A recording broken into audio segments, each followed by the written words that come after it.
Pancasila. Nah, semua anak-anak Miss berdiri. Yuk kita nyanyikan lagunya sama-sama. 1, 2, 3. Garuda Pancasila, akulah pendukungmu. Patriot proklamasi, sedia berkorban untukmu. Pancasila dasar negara, rakyat adil makmur sentosa, pribadi bangsaku. Ayo maju, maju, ayo maju, maju, ayo maju, maju. Nah anak-anak, jangan pernah lupakan lagu-lagu nasional kita, karena itu adalah salah satu bentuk cinta kita kepada tanah air kita. Oke? Nah, tanpa berlama-lama, mari kita mulai pembelajarannya. In 3, 2, 1. Kita masuk ke halaman 108. Bacalah bacaan berikut dengan intonasi yang tepat dan temukan kalimat perintah yang terdapat dalam bacaan tersebut. Jadi kita akan membaca bacaan tentang berolahraga bersama. Jadi Miss Eka baca dari video, kalian juga harus baca di rumah, oke? Nah, kalau Miss Eka suruh baca, di rumah juga harus baca. Jadi kita sama-sama belajar ya kan? Mari kita lihat berolahraga bersama. Hari ini Udin dan teman-teman berolahraga. Pak Guru meminta siswa untuk berlari berpasangan. Pak Guru meminta siswa untuk berlari berpasangan.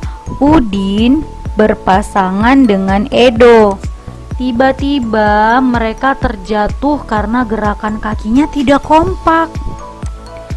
Kaki Edo terluka dan berdarah. Udin membantu Edo berdiri. Pak Guru mengantarkan Edo ke UKS. Pak Guru pun mengingatkan siswa lainnya, berhati-hatilah ketika berlari. Samakan langkah kalian terlebih dahulu. Nah, sudah selesai bacaannya.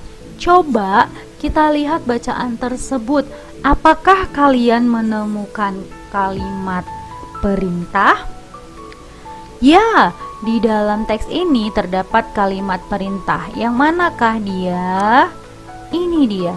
Berhenti berlari, berhati-hatilah ketika berlari.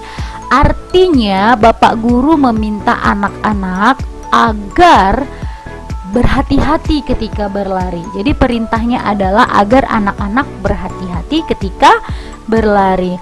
Lalu katanya, samakan langkah kalian terlebih dahulu. Itu juga termasuk perintah. Jadi Bapak Guru memerintahkan agar anak-anak menyamakan langkah mereka ketika sedang berlari. Itu adalah contoh kalimat perintah. Jadi yang harus tetap diingat adalah ciri-ciri kalimat perintah. Biasanya dia memiliki kata lah di akhir kata di kata yang pertama, lah dan kan. Coba kita lihat ada kata samakan dan lah di sini. Lalu diakhiri oleh tanda seru. Ingat, ketika menuliskan kalimat perintah, kalian harus menggunakan tanda seru di belakang kalimatnya. Jadi bukan tanda titik ya. Jadi nanti ada tugasnya menuliskan kalimat perintah, itu harus diingat. Ada tanda seru di belakang kalimatnya.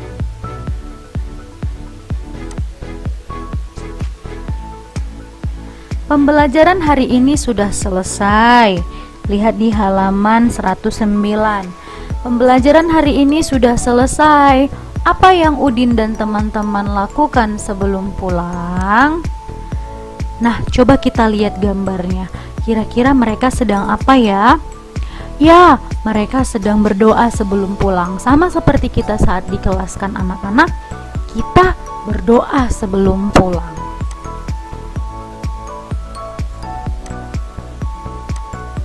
Sikap Udin dan teman-teman di sekolah sesuai dengan pengamalan sila pertama dan kedua Pancasila. Nah, apakah kalian ingat tentang Pancasila yang sudah kita pelajari di pembelajaran sebelumnya?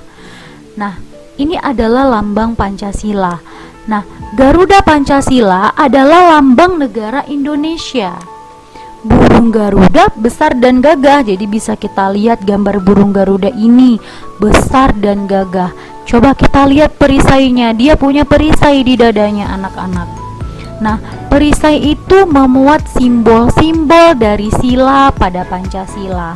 Jadi sila Pancasila ada 5. Di dalam perisai ini termuatlah gambar dan atau simbol dari sila-sila tersebut. Dan ingat, Pancasila adalah dasar negara kita. Ini adalah gambar dari perisai yang ada di dada burung Garuda. Berikut adalah lambang-lambang dari sila Pancasila.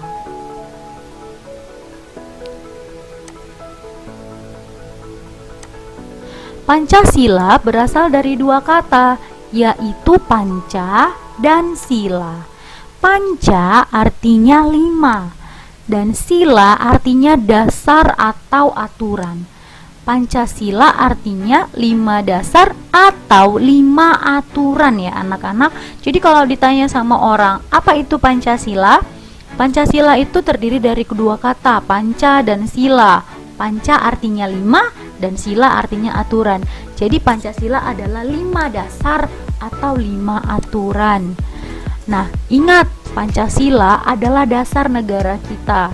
Jadi kalau ditanya orang, Gilbert, apa dasar negara kita? Langsunglah jawab dengan percaya diri. Dasar negara kita adalah Pancasila. Oke? Nah, ini adalah lambang-lambang dari Pancasila. Nah, jadi kalau perisai yang ada di dada burung Garuda itu kita pisah-pisah, terdapatlah 5 simbol. Ada bintang, rantai, pohon beringin, kepala banteng, dan juga padi dan kapas. Baik, mari sama-sama kita membacakan Pancasila. Pancasila. 1. Ketuhanan yang Maha Esa. Ketuhanan yang Maha Esa itu dilambangkan oleh gambar bintang. Ingat bahwasanya sila pertama itu berkaitan dengan hubungannya dengan Tuhan dan agama, ya.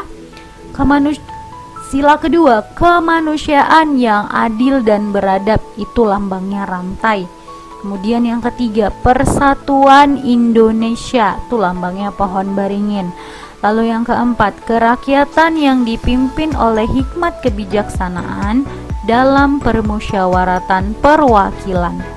Lalu yang kelima, keadilan sosial bagi seluruh rakyat Indonesia, itu dilambangkan dengan padi dan kapas. Jangan lupa dihafal silanya beserta lambangnya ya kids. Baik, lalu ada yang tadi di halaman 110. Katanya sikap Udin di sekolah sesuai dengan pengamalan sila pertama dan kedua. Jadi, Miss Eka akan memberitahukan tentang penerapan atau pengamalan sila pertama dan kedua di kehidupan sekolah. Jadi di lingkungan sekolah kita, penerapannya di sekolah seperti apa? Kita lihat, sila pertama itu pengamalannya yang pertama berdoa sebelum belajar dan juga pada saat pulang. Nah, sebelum belajar dan pulang kita selalu berdoa, itu merupakan pengamalan dari sila pertama. Kemudian yang kedua, bermain dengan siapa saja tanpa membedakan agama, itu termasuk juga terhadap pengamalan kalian terhadap sila pertama. Lalu yang ketiga, menghormati teman yang berbeda agama untuk melaksanakan ibadahnya. Jadi kita pun setiap berdoa menggunakan cara masing-masing, ya kan? Dengan menghormati cara berdoa kita tersebut, anak-anak telah mengamalkan sila pertama. Lalu bagaimana dengan sila kedua, Miss? Nah, sila kedua penerapannya dalam kehidupan sekolah adalah pertama, bermain dengan rukun. Nah, jangan ada pertengkaran di kelas, jadi bermain dengan rukun, bermain dengan kompak, itu merupakan penerapan sila kedua. Lalu yang kedua, tidak mengejek teman. Nah, ini yang harus kita tegaskan, tidak mengejek teman. Apapun kondisinya, kita tidak boleh mengejek teman tersebut. Ayo kita temani, semua kita temani. Itu merupakan penerapan sila kedua. Yang ketiga, menolong teman yang membutuhkan bantuan. Nah, ini harus kita lakukan sayang. Ini harus kita terapkan. Tidak hanya di sekolah, di rumah juga. Ya. Jadi ketika ada teman yang membutuhkan pertolongan, contohnya dia tidak mengerti mengenai kalimat ajakan, boleh diajarkan, tapi tidak pada saat ujian ya, pada saat belajar sehari-hari. Ketika teman tidak mengerti, boleh kita tolong, boleh kita bantu ya. Kemudian yang keempat, berbicara menggunakan bahasa yang sopan dan santun kepada guru. Berbicara yang sopan, yang lembut, yang santun merupakan penerapan dari sila pertama. Tidak hanya sama Miss, tapi juga sama guru-guru yang lain. Begitu juga dengan teman kalian. Harus saling berbicara dengan sopan. Oke. Jadi sudah tahu penerapan sila pertama dan kedua ya sayang. Ingat kalau sila pertama itu berkaitan dengan ketuhanan dan keagamaan, sementara sila kedua itu tentang tolong menolong, kesopanan, dan juga hidup rukun. Jadi anak-anak harus bisa menerapkan ini dalam kehidupan sehari-hari, karena Pancasila merupakan dasar negara kita. Jadi kita hidup berdasarkan sila-sila tersebut dengan mengamalkannya di kehidupan sehari-hari. Oke. Nah, sekarang coba buka bukunya halaman 111. Nah, di situ beri tanda centang pada gambar yang sesuai dengan pengamalan sila pertama atau sila kedua Pancasila di sekolah. Nah, tuliskanlah silanya di bawah gambar. Jadi, coba kita lihat. Gambar yang pertama ada Lani dan Siti. Kata si Lani, "Aduh, aku lupa membawa bekal." Lalu apa kata Siti? "Mari makan bekalku bersama." Nah, apakah ini contoh penerapan sila Pancasila? Iya, benar. Ini adalah contoh penerapan sila Pancasila. Sila keberapa? Sila kedua. Mereka rukun dan saling berbagi merupakan penerapan sila kedua. Bagaimana dengan ini? Udin dan Edo bermain bersama meskipun berbeda agama. Wah, kira-kira ini penerapan sila Pancasila tidak ya? Ya, ini merupakan penerapan sila Pancasila. Sila keberapa? Sila pertama. Karena Udin tidak segan-segan untuk berteman dengan Edo meskipun agama mereka berbeda. Jadi kita harus meniru Udin dan Edo. Kita harus berteman walaupun berbeda agama ya. Nah, jadi itu adalah pembelajaran kita hari ini mengenai subtema 3 pembelajaran 2. Jadi kita mempelajari tentang kalimat ajakan, yaitu yang tadi sudah kita pelajari. Ingat kalimat bukan kalimat ajakan, maaf, kalimat perintah. Nah, kalimat perintah yang tadi sudah kita pelajari. Ingat bahwasanya kalimat perintah itu digunakan untuk menyuruh atau memerintah orang melakukan sesuatu untuk kita. Tapi ingat, harus dengan cara-cara yang sopan. Nah, penulisan kalimat perintah harus menggunakan tanda seru di belakangnya. Oke, jadi itu harus diingat. Dengan yang kedua adalah pengamalan sila pertama dan sila kedua dalam kehidupan bersekolah. Oke, so sekarang tiba saatnya untuk hal yang paling menyenangkan, tugas. Nah, tugasnya adalah kita ambil dari PBT. Yang pertama, kerjakan halaman 45 dari PBT ya, Nak. Bagian B saja yang dikerjakan. Jadi di situ di halaman 45 ada kalimat ajakan yang masih acak-acakan. Jadi kalian susun. Kerjakan di buku PR, jangan lupa tulis tanggal. Jadi nggak usah tulis soal, langsung jawabannya saja, oke? Kemudian PR yang kedua adalah dari PBT halaman 46 kegiatan 3. Nah, anak-anak hanya tinggal menentukan apakah itu pengamalan sila pertama atau sila kedua. Oke, so lakukan tugasnya dengan semangat dan tulisan harus rapi ya, karena anak-anak BIS Eka sepertinya tulisannya sudah tambah besar sama kayak orangnya.